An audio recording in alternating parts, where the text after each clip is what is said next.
Ladies and gentlemen, it is my pleasure to welcome you back to Midnight Mumbles. So sit back, relax, and enjoy the tale. But before that, please consider giving us a like and subscribing to our channel. Our farm really wasn't all that big, yet it was big enough for us to find trouble, more often than not. The us I'm using refers to my brother, sister, and I. They're both older than me, 6 and 5 years, respectively, which makes me the baby of the family. As such, I often evaded punishment for our little antics, claiming coercion by force, and I was able to learn much from watching my siblings. My second-hand experience made my mischief effective. I was a good liar and a clever sneak, 2 qualities that served me well in the battle for independence from my strict parents. That's not to say that I never found trouble, unfortunately. As I got older, my brother and I especially pushed boundaries, often enough that, despite the careful hedging of bets, we still fell victim to an occasional scheme gone wrong. Sometimes, even now, I wonder if it was destiny that we found the trouble in the chicken coop. It was the one building on the farm that was forbidden to us, which meant it was the one we knew we would find ourselves in eventually. Dad told us when we were growing up that it was an old chicken coop, and I had no reason to believe that wasn't true. It was small, not much bigger than Dad's tool shed, and by the time I was born, consisted of rotting wood that had sagged under years of disuse. It had windows, but the glass was mostly missing, probably from the havoc of the seasonal storms, and what was left was clouded over so badly that it had turned a sick gray. Occasionally, one of us kids would creep close to the coop to try to peek in the windows, only to hear our father's stern voice threatening a whooping if we went near that goddamn mess again. The few times that we were able to peer inside, we were greeted by perfect darkness, as though the holes in the roof didn't exist, though we all could see them from the right distance. I found it odd that the coop did little to pique my brother and sister's interests. They seemed quite content to stay away, but I was fascinated by that perfect darkness, by the thick feeling of the forbidden clouding over everything, by the heavy wooden beam ground in place to seal the door shut. How could anyone resist, much less a weak person such as I? I held off as long as I could. I really did, but it ended up not being long enough. Not at all. By the time I was 13, I was ready for what promised to be a spectacular adventure, and nothing short of an apocalypse could stop me. I am, if nothing else, a meticulous planner. You have to be if you want to break as many rules as I do. I had a backpack prepared long before I had a date set. I'd gathered everything I thought I could need, mostly stuff filched from my father's workbench. I had a small length of rope, a flashlight, a crowbar, and a dreadfully lacking first aid kit that I had put together myself, complete with Spider-Man bandages. My giant thermos filled with tap water would complete the set when the time was right. I never went riding off into peril without that damn thermos. The hardest part was waiting for the opportunity. My parents still didn't like to leave me home alone, overprotective as they were, and the farm was often crawling with workers who I knew would tell on me. Everyone who came on the farm was read the riot act by my father about the coop. I'd need to wait until all the workers and my parents were gone, which meant that I could be waiting for a very long time. Fortunately for me, only a few weeks after I made my plans, an opportunity arose, and as excited as I was, I leapt on it. My older sister had a speech contest over in Redwood, a good 3 hours away, so Mom and Dad had decided to go watch her perform. My brother Darius and I were spared only because we'd already seen her speech 1,000 times, and I could, by this point, recite it by heart. And I did, obnoxiously, on every car ride after a performance. Mercifully, Mom and Dad left me at home with Darius to act as babysitter. Additionally, none of the workers were at the farm that day. For the life of me, I can't remember why now. So that made the timing more than ideal. Now, I considered going without Darius. I really did, but he was too smart for that. His kid sister is going to play outside by herself for a few hours, with a giant backpack on her back. Yeah, something about that was going to sound fishy. Besides, what good adventure happens when you're alone? If I learned nothing else from my childhood, it is that adventures are worth sharing if they're worth having. So I interrupted him from his video games and introduced him to my brilliant plan. Darius, haven't you ever wondered what's in that old chicken coop at the edge of the farm? He didn't look away from his game, but I could tell that he was on high alert as soon as the words chicken coop flew out of my mouth. No, he answered, pretending at nonchalance. Not really. There's probably nothing in there anyway. It's been abandoned for years now, since Dad was in college. Sure, I answered, keeping my tone light. I mean, it would make sense that there's nothing in there. But what if there is? Darius didn't look at me as he said, No. Come on, it will be fun. Nope. Aren't you in the least bit curious? Nuh-uh. Shit, I sighed as I realized I'd have to change tactics. There had to be something I could do to entice my brother to look inside, or some kind of leverage. If mere curiosity wouldn't do it, bribery or blackmail would probably get the job done, right? Darius, you're on dishwashing duty this week, aren't you? A twitch. Ah.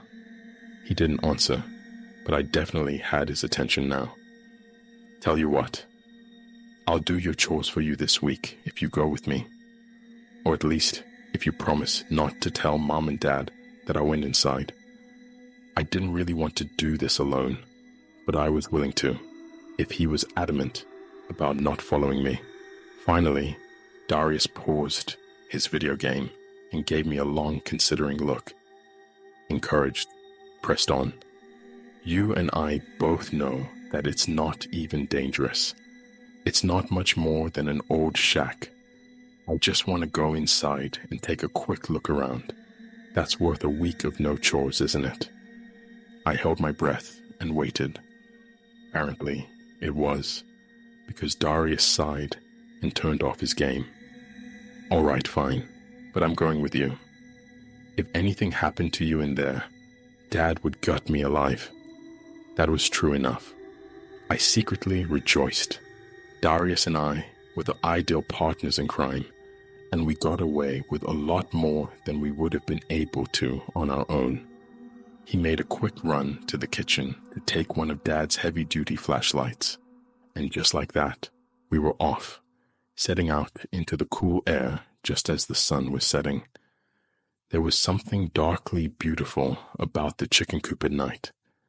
The wood was black with age, standing in sharp relief against the dark blue of the fading sky. The clouded windows were almost luminescent under the few strong stars that had already made their appearance.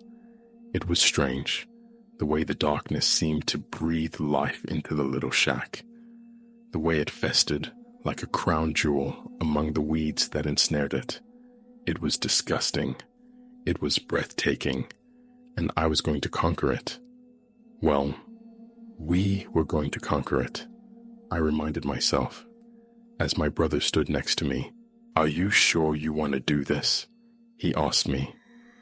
There was an air of uncertainty in his voice, and if I didn't know him better, I'd think he was scared.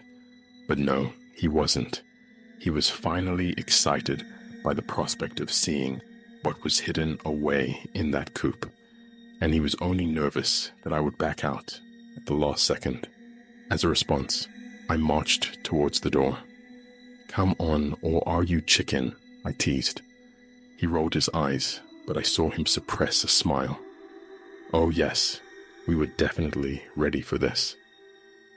Finally, after about 20 minutes of hard work, we stood inside the chicken coop. The door had proven impossible to open. The wooden beam barring it had been held in place so long that it would have taken much more strength than we had between the two of us to open it. Lesser people would have given up the endeavor right then and there. Fortunately, my brother and I have never been those people. Even better, we have always been resourceful. So when I saw a hole where the wall of the coop should have met with the foundation, I took advantage of it. I was still pretty small, so it was fairly easy for me to shimmy my way inside. Darius, being the older and bigger of the two of us, had a little bit of a harder time, but after much panting and a little swearing that he hoped I wouldn't hear, we found ourselves inside our long-awaited quarry, staring at our surroundings like it was the lost city of Atlantis. For us, I suppose it was. Without our flashlights, we couldn't see anything, which only enforced the strange aura this place gave out. If you've lived in a city your whole life, it would make sense to think that, without the city lights, the landscape would be blanketed in darkness. But that's not quite true. In the countryside, stars and the moon provide ample light to get by at night, so long as it isn't overcast. Therefore, it was very strange that this shambled old shack with its holes and rot was impervious to the light.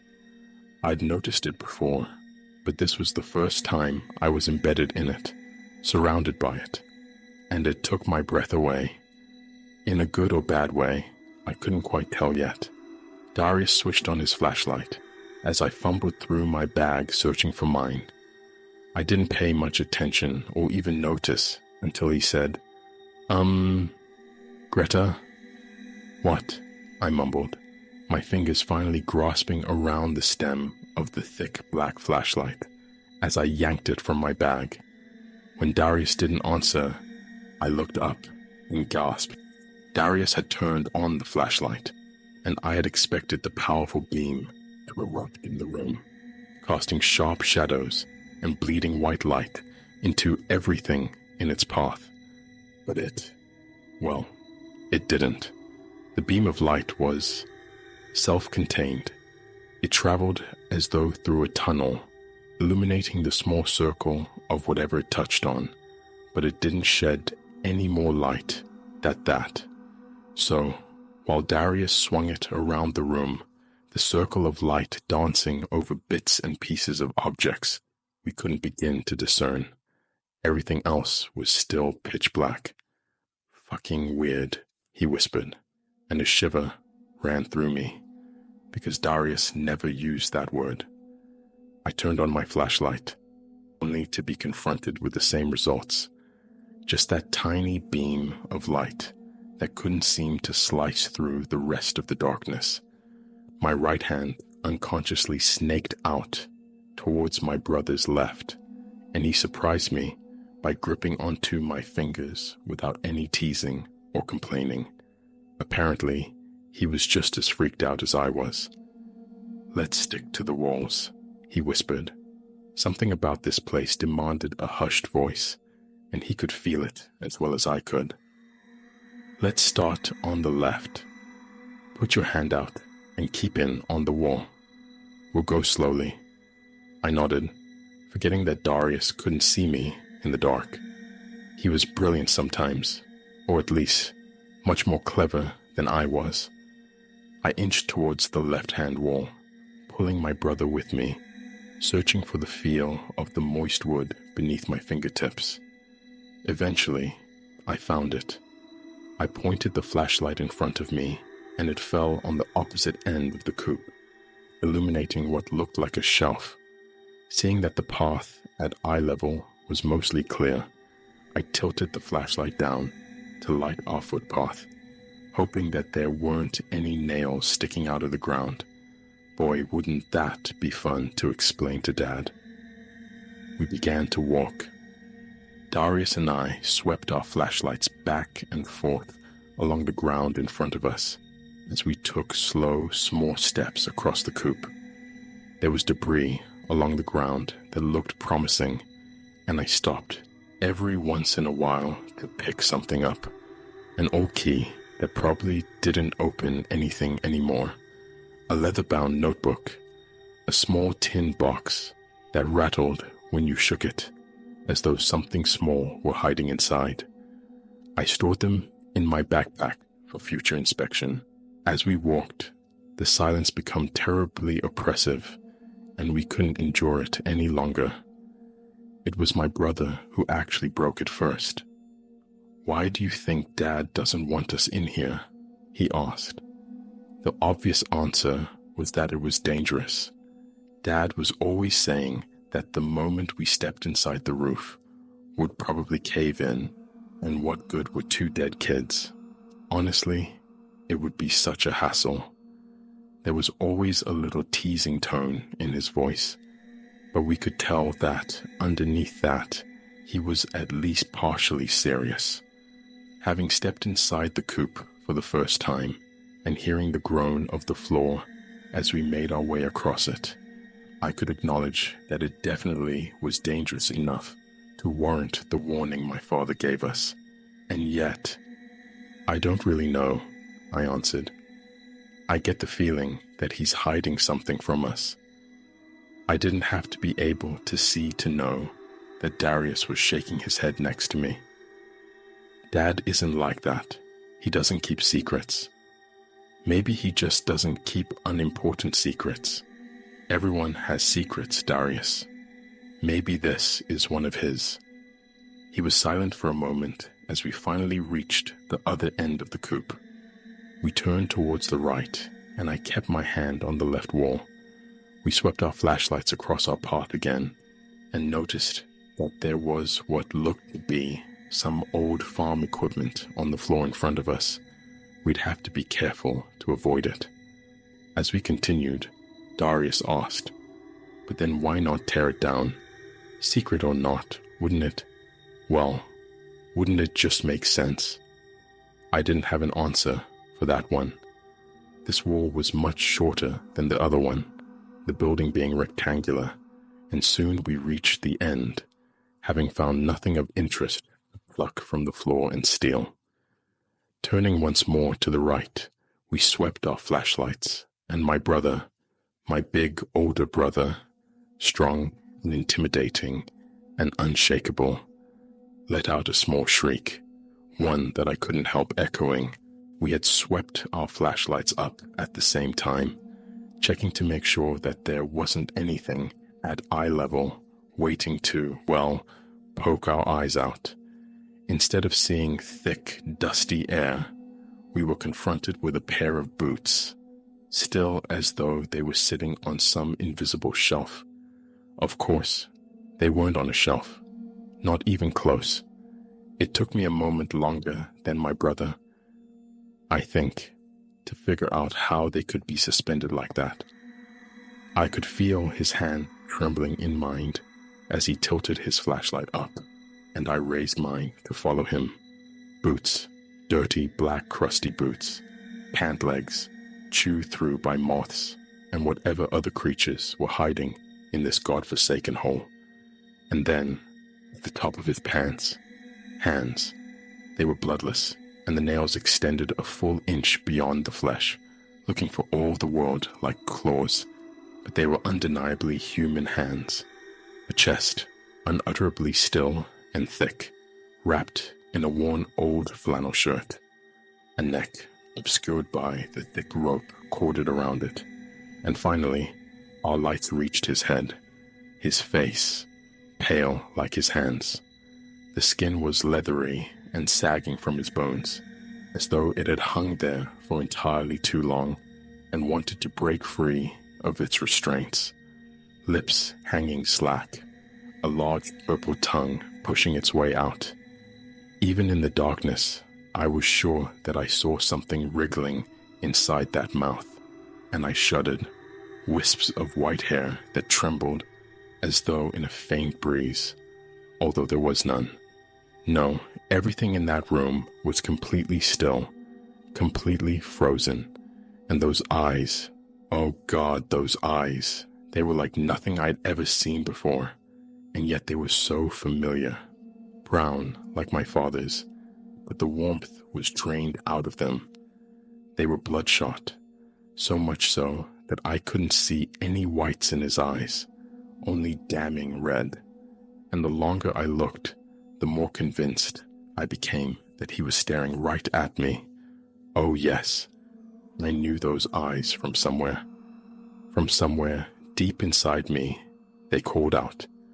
A few moments before, my brother had a death grip on my hand, but I found myself quite easily leaving his grasp as I stepped towards the body.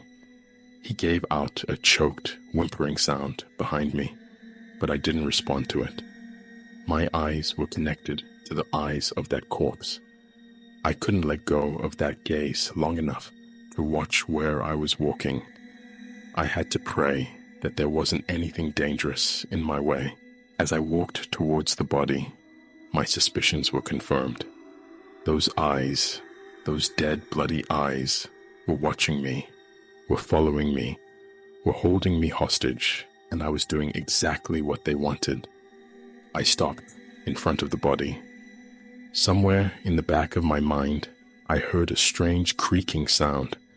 I heard my brother saying something, but I couldn't quite make it out, not with those eyes screaming in my head. Without really understanding why, I reached out towards that pale hand that was just at my eye level. Our fingertips touched, just so. The next moment was unexpected. The creaking turned into a cracking, breaking sound. The beam that the rope had been attached to snapped, and suddenly, the body was on top of me, crushing me. I heard my brother scream, but I couldn't find it in myself to respond. All I was aware of was the cold, the goddamn ice cold of that body. It was seeping into my blood as the corpse pinned me to the ground, the heavy body damn near suffocating me. Its face was just above my own, and with horror I could see that there indeed was something moving inside that mouth. When I thought it couldn't get any worse, the cracking sound was back, and the floor gave out from beneath me, and I was swallowed into the darkness. When I woke up with the blinding white light, I was sure that I was dead. After all, my last memory was being pinned by a corpse as the world fell away from me. It would seem logical to wake up in the afterlife after something like that, wouldn't it? In actual fact, I was in a hospital, the Wilbur County Hospital, as it were. And I wasn't alone. My mother and father were there, waiting for me to wake up. They were incredibly relieved when I did. But even in my disoriented state, I could see the flash of anger and something in my father's eyes. Shit, we'd been found out. That was really the only thought I found myself capable of having for the next few moments as my parents called the nurse in to check on me. I wondered if they were only waiting for me to get better, so the beating I was sure I was getting would hurt all the worse. As the nurse checked my IV and took my pulse, my throat opened and I croaked out, "Is Darius okay?" My mother nodded and my father stared at me intently. Oh yes, Darius was fine, for now, but both of us were going to pay. I was sure of that. Those were some torturous weeks as I sat there waiting for my father to punish me. Darius seemed to have already gotten his. He didn't talk much for the first week or so after I came home. Dad didn't treat him any different than usual. but Darius was still jumpy. That made my heart sink. I was sure that as soon as I was feeling better, I'd be getting what he got 10 times worse. So when my father called me to come help him in the tool shed, I hesitated. I knew that running away wouldn't help anything, but I had the urge anyway as I followed him, my heart sinking into the pit of my stomach. I wondered vaguely if fear could actually kill a person. I almost laughed at that. No fucking way. Because if fear could kill, the moment I saw that body, I'd have been 6 feet in the ground. Once we reached the shed, my father stopped. I watched his broad, unmoving back for a few moments. He seemed to be steeling himself, and hyper-aware of him as I was in that moment, I didn't sense any anger coming from him. Instead, my father seemed... What did he seem? I couldn't make it out quite then. Whatever it was foreign to the man that I knew. Finally, he turned around to look at me. Greta, what exactly did you see when you went into that chicken coop? I froze. The question in my mind of how will I explain this to my father really hadn't come up. I know, that seems like poor planning on my part, but I was having a hard enough time processing the truth that I couldn't come up with a plausible lie on top of it. When I didn't answer, my father continued. Your grandfather, Seamus Wagner, he was a bad man. A very, very bad man, Greta. He paused, then, and didn't continue until I cleared my throat. That seemed to jolt him back to the present, from, well, wherever his mind had been, and he went on. I've never told you about him before, none of you children, because you didn't have to know. But he was a terribly cruel person. He did awful things, things that I can't tell you, things that you'll never know. There was something about him, something that just wasn't quite right. Wherever he went, he left a stain, a mark of darkness that just couldn't be washed away. Well, when he got older, he started spending more time in that goddamn chicken coop. He practically lived out there. If you'd ask me why, I'd say that I don't know. And it would be the truth. Something out there caught his eye. He was obsessed with it, and he stayed there until the day he hanged himself. My breath caught in my throat, and the world seemed to shake as my father looked me in the eyes. After he died, that building changed. He left his very last mark, his last stain, inside of it.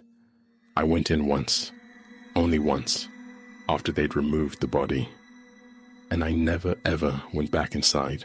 Do you understand? I nodded very slowly. Now, I think you know why I didn't want you kids in there. So Greta, I'll ask you one more time. What did you see in there? I stared at him long and hard. See, the thing about my dad and I is that we're a lot alike. Sometimes we can communicate with just a glance.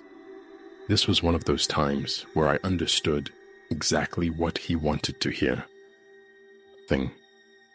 I didn't see anything, Dad. He nodded at me. Good. Remember that. He turned to leave the shop when I remembered that I had one last question to ask. Dad? He turned back and gave me a wary look, and I was finally able to place the emotion on his face. Fear. It was raw, unadulterated fear. I pressed on. Why not tear the building down, or burn it then? He was quiet for a moment before answering, because I don't want whatever's inside to get out. My father died last week. It wasn't exactly expected. A heart attack had taken care of him in the middle of the night, and my mother had woken up next to a corpse. It was hard on her, really hard. I wonder if that look will ever go out of her eyes. You know the look, like your whole world has crumbled to pieces around you. In light of the circumstances, I came back home. All of us kids did. we knew she'd need support. Somehow, I wasn't surprised when she confided in me that she wanted to leave the farm. "I can't live here anymore," she told me after the funeral, while my brother and sister were still seeing to the guests. "I can't live here, but I can't sell either. You know why that place has to stay in the family." I knew exactly what she was asking. We're going to set her up in a nice townhouse, just a few miles away. It will be good for her, I think. And I know she'll be happier away from this farm, with all its memories and ghosts. For now, the management of the farm has fallen onto my shoulders. I can't say that I know what I'm going to do with it yet. Perhaps I'll rent out the land so that other people can farm it. But my mother's implicit instructions were quite clear. It is my responsibility to make sure that no one goes in that coop again. After all these years, I finally talked to Darius about that night. See, he and I never spoke about what had happened. It was always hanging over us, like the stench of something rotten, but we couldn't vocalize what had happened. When I asked him what he saw that night, he blanched, but he did answer me. "The same thing that you did," he said. Another thing had been bothering me for quite some time. "How did I get out of there? Did you pull me out of the cellar?" He gave me a strange look at that. There was fear in there, yes, but he was trying to mask it with forced confusion, and I wasn't buying it. "What are you talking about? There's no cellar under the coop." "Yes, there is. I remember after it fell on me, the floor gave way. There must be something under there." I expected my brother to keep denying it, but he didn't. Instead, he slowly shook his head. "Greta, don't go looking any more into this. Nothing good will ever come out of that coop. Just leave it alone." These last few days, my mind hasn't been able to stray far from that coop. It keeps coming back, like it's some kind of drug that I haven't the willpower to resist. I realized something about that night. My bag, along with all those items I'd collected, was lost when I fell. It must be somewhere inside the coop. As much as I want to listen to my brother's advice and forget that I ever went inside that goddamn place, I can't stop thinking about it, especially about that journal and the cellar. What's in it? Why wouldn't my brother tell me? Does he know? Did our father tell him? I think tonight's the night I end up paying another visit, and I wonder what I'll see. I'm sorry this has been so long coming. I've been organizing what I've found into something understandable, or at the very least, chronological. I can't say I'm pleased with the results, because the results are, well, you'll see. I think it would have been better if I had never gone looking for answers I didn't need. I also ended up waiting a little longer for my expedition than I'd originally hoped. I had to wait for my brother and sister to go back to their homes. They would have wanted to stop me. They're sensible, which can be an inconvenience. And then I waited until my mother had finally gotten settled at her new place in town. I don't know how much she knows about the chicken coop, but she definitely knows something.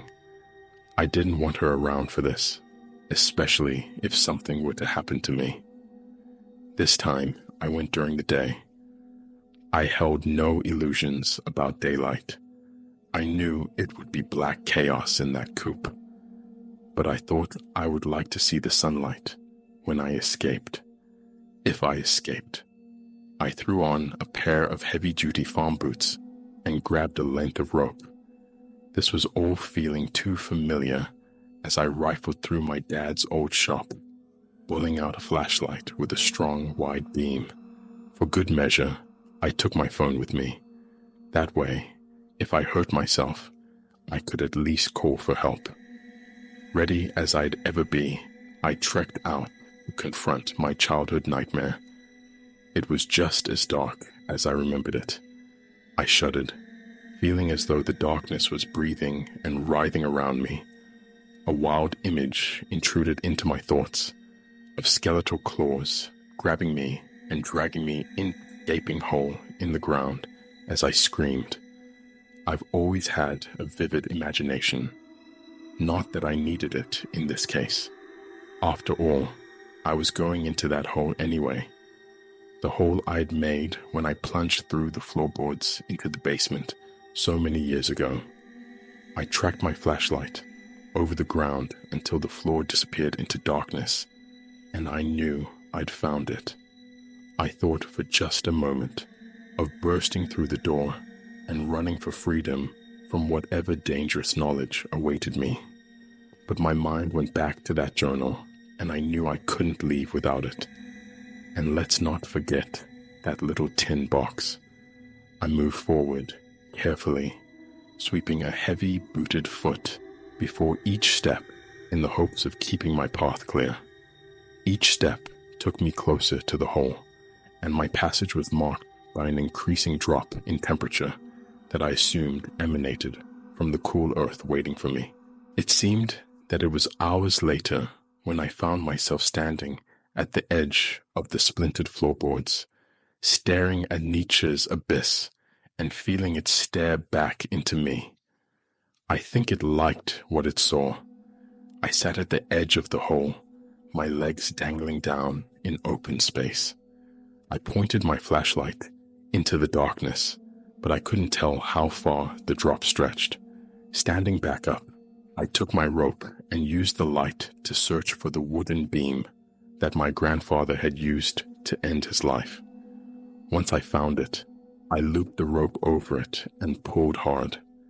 The wood held strong, with not so much as a creak protesting the weight.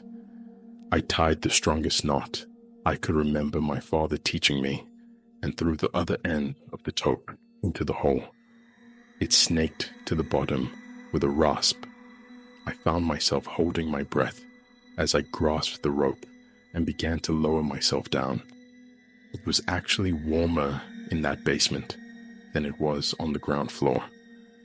I might have spent longer examining that oddity, but I didn't like the feeling I got as I stared into that darkness. See, I wasn't scared or nervous or even uncomfortable. Instead, I felt oddly tranquil. I felt as though I was a puzzle piece that had been snapped into place, and this place had been waiting for me for quite some time. It was a comfortable feeling. I didn't like it.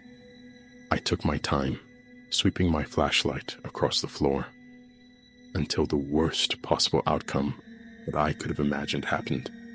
My flashlight went out. It just stopped working.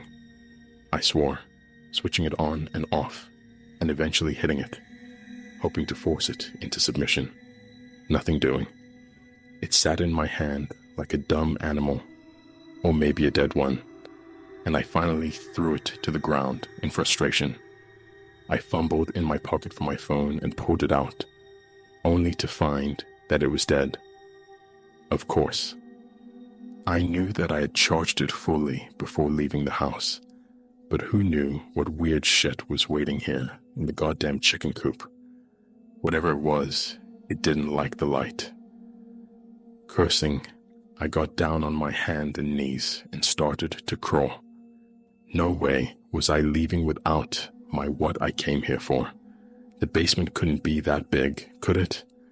So, if I was careful about covering the whole area, I'd find it. And then I could make my way back to the rope, pull myself out of there, and get home.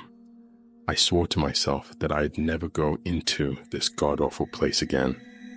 I kept on crawling. It was going well until I felt a sudden dip in the ground and pitched forward. I had a horrible thought that, perhaps, there was another basement below this, and then another, all the way to hell, and that I was just one of many hapless victims to die in it. but my face connected, rather forcefully, with the dirt floor just a little below it, and I relaxed. My hands sought out the raised dirt, and as my exploration continued, I realized that it was a rectangular dip in the ground. Strange. I kept moving. Finally, after what seemed like years in that dark hole, my hand connected with the soft, damp fabric. I yanked it towards me, feeling around until my fingers trailed over the familiar straps of my backpack. I almost cried in relief as I heard the jangling of my treasures inside it. That was all I needed.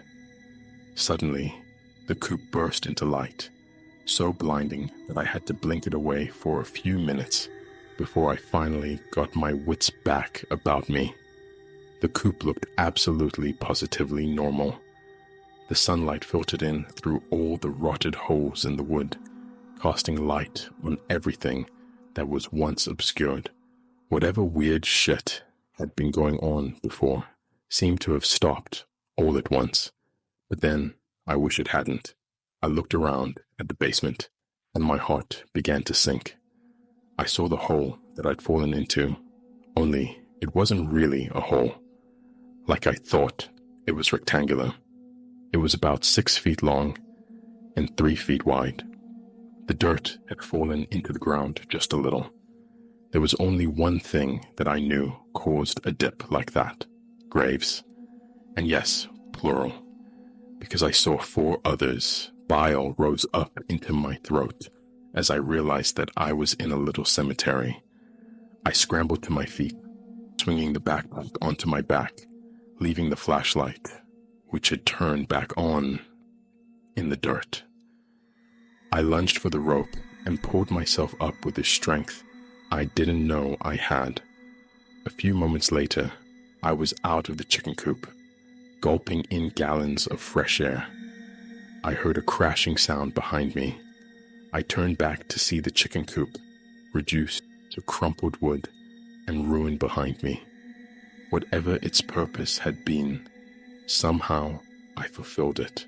These are the contents of the journal in full. Before you read this, I feel obligated to warn you that it contains content that no one in their right mind would want to read. It is violent and hateful. This is your last chance to stop reading and go back to your life. I've learned the hard way that you can't unread something, no matter how much you wish you could. So here it is, Seamus Wagner's diary. April 4th, 1973. I begin this journal with the knowledge that my search is now complete. I have wasted years of my life in this domestic hell, waiting for such a time as these dark secrets would be revealed to me. Now that I have them, there is no reason to wait to put them to good use. It would take months, I am sure of it, but I have been patient this long. I will be patient again. My family knows nothing of this. I think that is best. They are utter fools. All of them. My bitch wife and the little brats that I sired. If they were not necessary to my aim, I would have killed them while they still swam in their mother's belly. As is, they must live. It's a pity. For now, I will plan, and I will wait. Any haste on my part will reduce the probability of success. That is one thing that I cannot have. April 28th, 1973. It is perhaps unwise to document what I'm about to do, and more importantly, how to do it, but it is necessary. This will become useful to my own blood one day. Until such a time, it will be kept under lock and key. The secret given to me reads thus: of the young, of the old, blood of black, blood of gold, poor man's weight. At Hell's Gate, one's own blood is sold. That makes 5, then that I must take now. Of course, the 6th will have to wait, and so will I. It will come to me on its own. I am sure of it. I do not know if these must be prepared in the order given. I was not instructed to do so, but I will follow the order as a precaution. Before the next month is out, I will take the first. June 16th, 1973. It is all a matter of choosing someone that nobody will miss, for practicality's sake. If there are too many questions, the risk becomes greater. Better to pick somebody unimportant, or even better, hated. The little Carson child did nicely. His parents are outsiders, so nobody will care much if their broken condom goes missing. So far, the police have been useless as they usually are. The first kill was exhilarating, beautiful. I had to do it in the old chicken coop at the edge of the farm, but I quite liked the filthy atmosphere. It paired well with the brat's filthy blood. He screamed a lot, a child would, I suppose, and I managed to finish it before he went into shock. I'm fairly certain that he felt every inch of death. That will make me all the more powerful. I am certain that this will succeed. November the 28th, 1973. I waited a few months just to be safe. I don't think it was necessary, but it couldn't hurt. Old blood is a little trickier. Anyone who has been a part of the community for a long time risks being missed. If I could kill my bitch mother, I would, and put an end to it. But it can't be of my own blood. Not yet. I chose Manchester down the road. He's made enough enemies. As most people think, he's a pig-stealing son of a bitch. Killing him wasn't as fun. He didn't scream or struggle as much, and he died much too quickly. Heart attack. The shit didn't deserve a death so clean. 2 down. May 13th, 1974. The ground was too hard. Couldn't dig in the winter. I'm tired of waiting. I need to take the others before the ground freezes again. It's not going to be easy. Black blood is easy. It just calls for a nigger. No one cares when one of those pigs goes missing. I chose a drifter anyway. Not like any of them would stay in this town for long. They find out pretty quickly how well we take to their kind.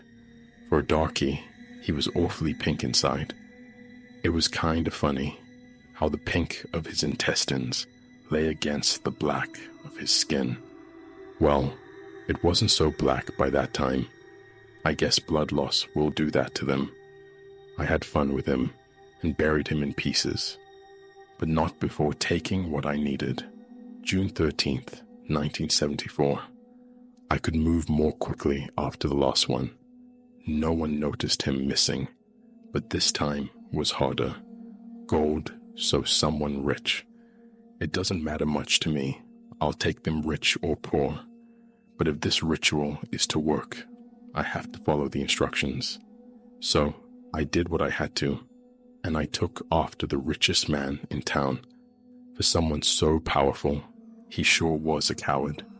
I liked playing with his blood. I think blood is what I like the most.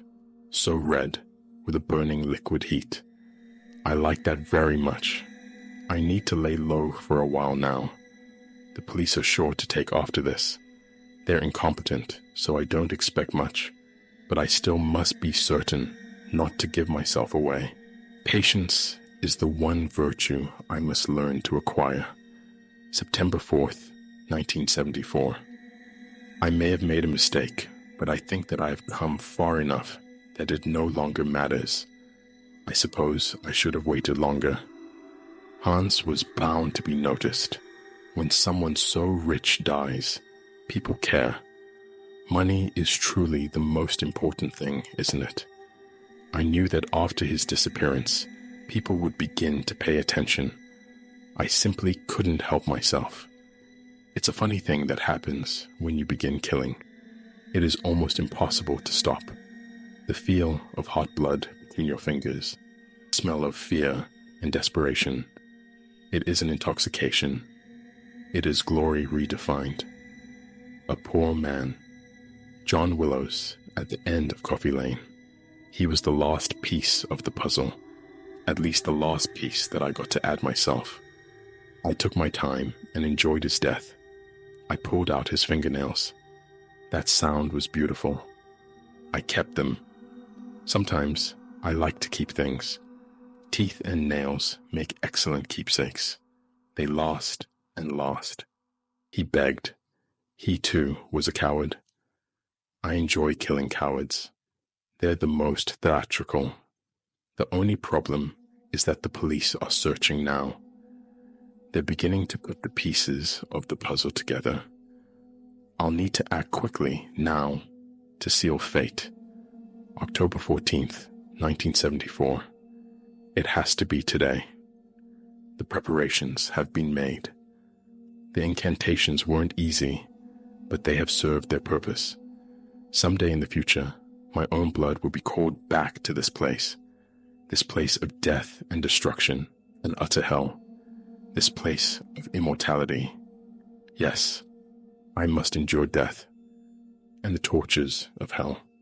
But once my blood returns, I will have my moment, my chance of everlasting resurrection, and the carrier of my blood will share immortality with me. Perhaps they are reading this now. Know this, you are the only worthy child in this family of filth. You will be my successor, and I will come for you. I have spent the last few weeks in the town archives, scouring the newspapers for any evidence that this was a lie or a hoax. Instead, I found deaths. Well, disappearances. Sylvanus Manchester, Gregory Hunts, John Willows, and then an article. There was to be an investigation for these individuals and more unnamed, who I assumed were the child and the black man. After that, an obituary for Seamus Wagner. Oh, by the way, I did finally open up that little tin box. I think you can probably guess what was inside. I haven't gone back to the farm.